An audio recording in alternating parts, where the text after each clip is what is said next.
BLRO অফিসে বিক্ষোভ কর্মসূচি কংগ্রেসের। গত 11ই ডিসেম্বর পশ্চিম বর্ধমান জেলার আসানসোলের কুলটি সমষ্টি ভূমি ও ভূমি সংস্কার অর্থাৎ বিএলআরও কার্যালয়ের সামনে একাধিক দাবিতে বিক্ষোভ ও স্মারকলিপি প্রদান কর্মসূচি করা হয়েছিল কুলটি ব্লক কংগ্রেসের তরফে। তাদের দাবি ছিল বেআইনিভাবে জমির চরিত্র বদল ও রেকর্ড পরিবর্তন, সরকারি জমির কেনাবেচা, দালাল রাজ, কুলটি বিধানসভা এলাকায় অবৈধভাবে একাধিক পুকুর ভরাট সহ একাধিক দাবিতে বিক্ষোভ কর্মসূচির মাধ্যমে এক স্বাভাবিকভাবে প্রদান করা হয়েছিল বিএলআরও কার্যালয়ে। সেই সব দাবির কোনো প্রতিক্রিয়া না পাওয়ায় পর আজ সোমবারে সকাল থেকে একই দাবি তুলে ফের অবস্থান বিক্ষোভ কর্মসূচি করলেন কুলটি ব্লক কংগ্রেসের নেতৃত্ব কর্মী সমর্থকেরা।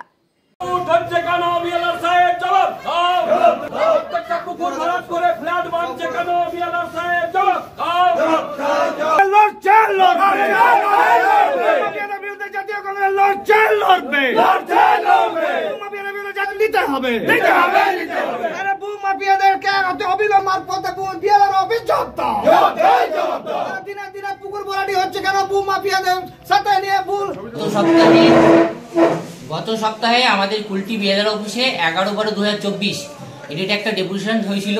তাতে তারা যে ইস্যুগুলো রেজ করেছিলেন সেই সময় আমি কোনো কারণবশত অফিসিয়াল কাজে এডিএম ডিএলআরতে ছিলাম, তাই থাকতে পারিনি। আমি এসে যে সমস্ত এজেন্টগুলো আমাদের দেওয়া হয়েছিল যে ইস্যুগুলো সেগুলো সবকটাই আমাদের করা হয়েছে এবং তার জন্য আমরা উপযুক্ত ব্যবস্থা নেওয়া হয়েছে।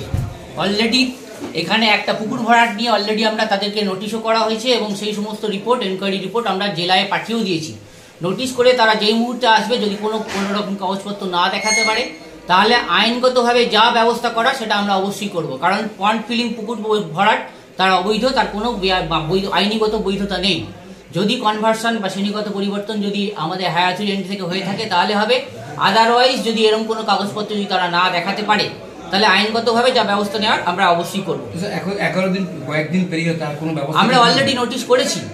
তাদেরকে আমরা গত 16 তারিখেই অলরেডি আমি নিজে এনকোয়ারি গেছিলাম, নিজে 16 তারিখে আমরা নিজের এনকোয়ারি করেছিলাম। এনকোয়ারি করে তাদেরকে আমরা নোটিশ করে এসেছি, তারা এলেই আমরা উপযুক্ত ব্যবস্থা নেব। কবে আসবে সেটা এই যে কোন পুকুরটা স্যার, কোন পুকুরটা? 1344 দাগ ভাটরা মৌজা। এই দেখুন আমরা অলরেডি নোটিশ করেছি। কতজনের নামে নোটিশ করেছেন? প্রায় 14-15 জনের নামে করা হয়েছে।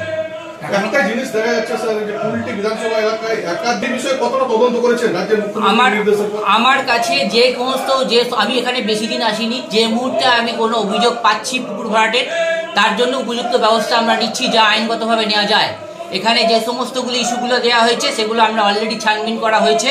তাতে আমরা যেটা এই মুহূর্তে যেটা আমরা পেয়েছি সেটা করেছি এবং বাকিগুলো কাজ চলছে। অভিযোগ তার মধ্যে একটা কি সঠিক পেয়েছেন?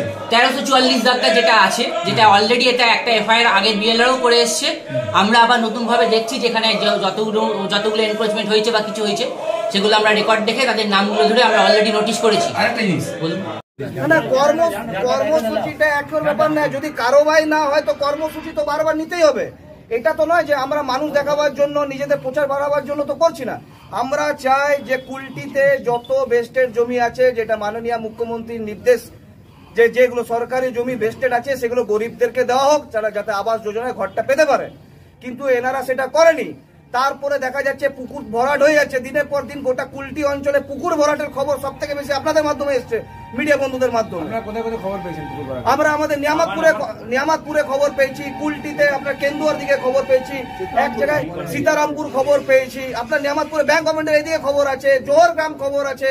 আপনি যদি এই পাশে আমাদের এখানে তো পাশে এই দাগ নম্বরটাতে আছে যেখানে বিএলআরও অফিস উপস্থিত রয়েছে। গোটা কুলটি অঞ্চল জুড়ে পুকুর ভরাট চলছে এবং সেইগুলোকে বাস্তু জমিতে রূপান্তর করা হচ্ছে। কি করে পারছে এগুলো? তাহলে এটা কার মদতে হচ্ছে? আর কি দাবি রয়েছে? দাবি রয়েছে যেগুলো প্রথমে তো যাদের গরিবের জমিগুলো যারা এখানে ফেলে চলে যাচ্ছে বা কেউ বাইরে কাজ করছে সেই জমিগুলো ভূমাফিয়ারা খেয়ে নিচ্ছে, সেইগুলো ওদের নামে রেকর্ড হয়ে যাচ্ছে। কিভাবে রেকর্ড হয়ে যাচ্ছে? পুকুরগুলো ভরাট হয়ে যাচ্ছে, আপনার রেকর্ডে ভুলভাল নাম চেপে যাচ্ছে। ফায়ার ব্রিগেড স্টেশন হবার কথা ছিল, এই দাগ নম্বরে বিএলআরও অফিসটা মৌজাটা কুলতলা মৌজা 17 কাঠা জমি, সেটাও গায়েব হয়ে গেল, প্রজেক্টও গায়েব হয়ে গেল। সরকারি সরকারি খাস জমি 2018 পর ডেপুটি মেয়র সেই সময় তবুস্য মহারাজি এটা করেছিলেন, অ্যাপ্লাই করেছিলেন। সেই সময় জমি দেখাশোনাও হয়ে গেছিল, ডিউ টু করোনার জন্য সেটা আটকে যায়। কিন্তু পরবর্তীকালে কি দেখা গেল, প্রজেক্টও হওয়া হয়ে গেছে, আর আজকের ডেটে আমরা জানতে পারছি জমিটা হওয়া হয়ে গেছে। এনাদের কানের মধ্যে কোনো আওয়াজই যাচ্ছে না। তো বারবার তো নিতেই হবে। দেবভূমি, কপিলেশ্বর মন্দির, শ্মশানঘাট, জোহরগড় সব তো নিয়ে নিচ্ছে এগুলো। তো এই জিনিসগুলোকে আমাদেরকে বারবার মানুষের সামনে তুলে ধরতে হবে যতক্ষণ না কাজ এরা কারবাই করছে। আর 7 দিন পেরিয়ে গেছে, 11 ডিসেম্বর করেছে, কোনো অ্যাকশনই নেয়নি। তো যদি অ্যাকশন না নেয় তো কংগ্রেস তো ভাই ছাড়বে না, কারণ আমরা কারো দালালিও করি না আর এখানে টাকা খাবার জন্য বসে নাই। পরিষ্কার গল্প, আমরা চাই মানুষের জিনিস যে গরিব মানুষরা তারা সঠিকভাবে পায়, আমরা এটা চাই। আপনারা তো এর আগে ডেপুটেশন দিয়েছিলেন, কোনো সদ উত্তরও হয়নি, কোনো কারবাই হয়নি। এখন আপনারা কি চাইছেন? আমরা চাই যে অবিলম্বে ভূমাফিয়াদের উপরে কারবাই হোক। যে জমিগুলোকে ভূমাফিয়ারা চাপিয়ে নিয়েছে সেগুলো সঠিক তদন্ত করে সেইগুলোকে ফিরিয়ে দেওয়া হোক, গরিব মানুষদেরকে বন্টন করা হোক, এবং দরকার নেই এবং তাদের প্রতি যারা ভূমাফিয়ারা এই কাজগুলো করেছে ইলিগাল, তাদের প্রতি অ্যাকশনটা অবিলম্বে নেওয়া উচিত। এবং যে ভূমাফিয়াদের সাথে ভূমি দপ্তরের কর্মচারীরা মিলিত আছেন তাদের উপরে অ্যাকশন হওয়া উচিত। আমি সরকারের কাছে এটা অনুরোধ করব। এখানে তো অনেক দালাল চক্রের খবর আছে, প্রচুর দালাল চক্র, দালালের মাধ্যমেই তো এই সেটিংটা, পুরো সেটিংটা এন্টায়ার সেটিংটা দালাল চক্রের মাধ্যমে হচ্ছে। আমরা বারবার বলে এসেছি যে দালাল চক্রটা বন্ধ করুন, কিন্তু দালাল চক্র কাজ করছে একদম কাজ করে। বিনা কাজ না করলে কি করে হতে পারে সাহেব? কি করে একটা সরকারি জমির উপর প্রজেক্ট হওয়ার কথা ছিল সেই প্রজেক্টটা গায়েব বা সরকারি জমিটা গায়েব হতে পারে কি করে? আজকে তো অবস্থান বিক্ষোভ করছেন, কিছু আশ্বাস? এখনো আমরা কিছু আশ্বাস পাইনি, তবে যতক্ষণ না কোনো আশ্বাস বা কারবাই, ঠোস কারবাই আমরা যদি না পাই আমরা এখান থেকে গিয়েছি না। এক কথা। আপনার নাম আর পরিচয়? আমার নাম সুকান্ত দাস, আমি কুলটি ব্লক কংগ্রেস সভাপতি।